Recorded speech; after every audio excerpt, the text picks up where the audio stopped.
আশা করছি সবাই ভালো আছো, সুস্থ আছো। আমিও ভালো আছি। রাধিকা ডেলি ব্লগে তোমাদের সবাইকে স্বাগত। আমি রাধিকা আজকে তোমাদের সাথে শেয়ার করব শাপলার বড়ার রেসিপি।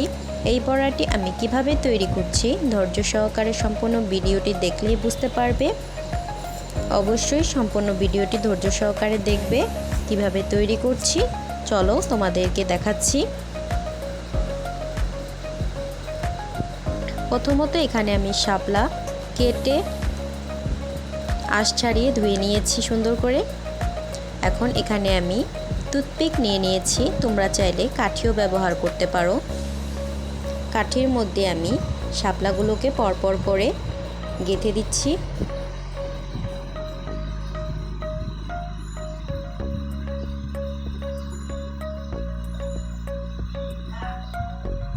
দেখো একটি শাপলার তৈরি হয়ে গেছে।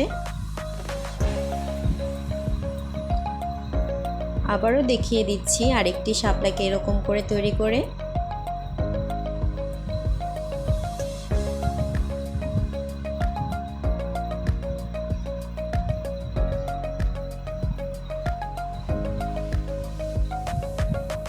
এমন করে সবগুলো শাপলাকে আমি কাঠিতে গেঁথে নিয়েছি, দেখেই বুঝতে পারছো।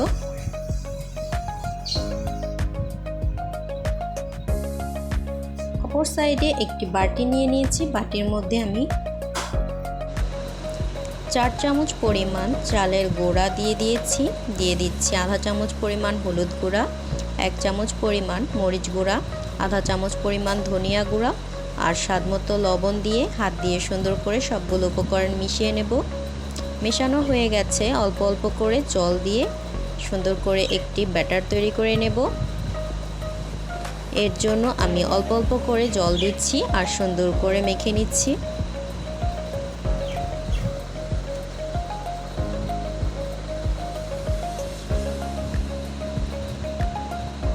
একবারে বেশি পরিমাণ জল দিতে গেলে দেখা যাবে ব্যাটারটি পাতলা হয়ে যাবে।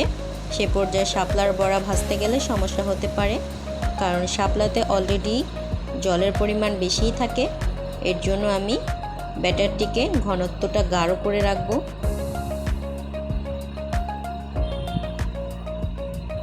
তৈরি হয়ে গেছে শাপলার বড়া ভাজার জন্য ব্যাটার। একটি কড়াইয়ের মধ্যে আমি তেল গরম করে নিয়েছি, এর মধ্যে আমি শাপলার বড়াগুলোকে দিয়ে দিচ্ছি।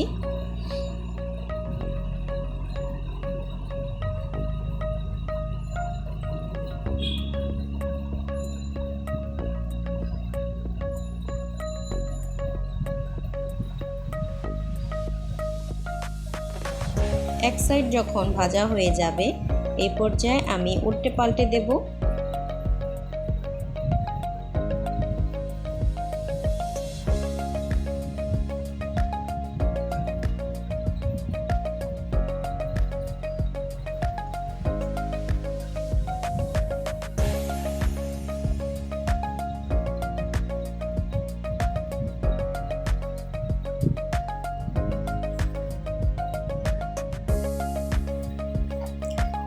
দুনো সাইড সুন্দর করে গোল্ডেন ব্রাউন কালার হওয়া অবধি ভেজে নেব।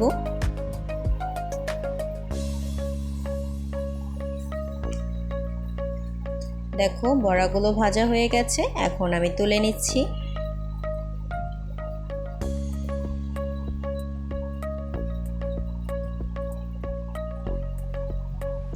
এখন আমি সবগুলো বড়া একই পদ্ধতিতে সুন্দর করে ভেজে নেব।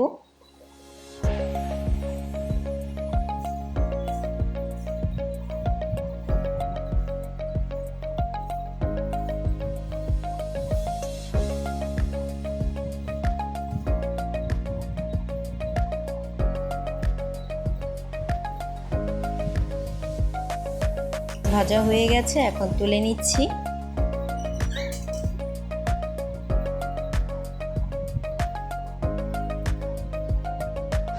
তৈরি হয়ে গেছে শাপলার বড়া। এভাবে করে অবশ্যই বাড়িতে ট্রাই করে দেখতে পারো। গরম ভাতের সাথে কিন্তু এই শাপলার বড়াটি খেতে খুবই সুস্বাদু এবং খুবই ভালো লাগবে। উপরটি যতটা ক্রিস্পি হয়েছে ভিতরটা কিন্তু ততটাই সফট হয়েছে। শাপলার একটি অন্যরকম ফ্লেভার আছে, যা কিনা বড়ার মধ্যে অনেকটাই ভালো লেগেছিল। আমি একটি কাঁটা চামচের সাহায্যে দেখিয়ে দিচ্ছি, দেখো কতটা ক্রিস্পি হয়েছে।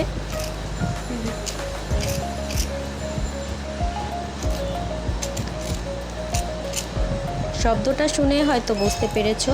এখন আমি হাত দিয়ে ভেঙে দেখিয়ে দিচ্ছি, দেখো দারুণ হয়েছে। ভিডিওটি যদি ভালো লেগে থাকে তাহলে অবশ্যই চ্যানেলটিকে সাবস্ক্রাইব করে দিও। ফেসবুক পেজ থেকে দেখে থাকলে অবশ্যই পেজটিকে ফলো করে দিও। সবাই ভালো থেকো, সুস্থ থেকো। আজকের জন্য এখানেই বিদায় নিচ্ছি। ধন্যবাদ সবাইকে।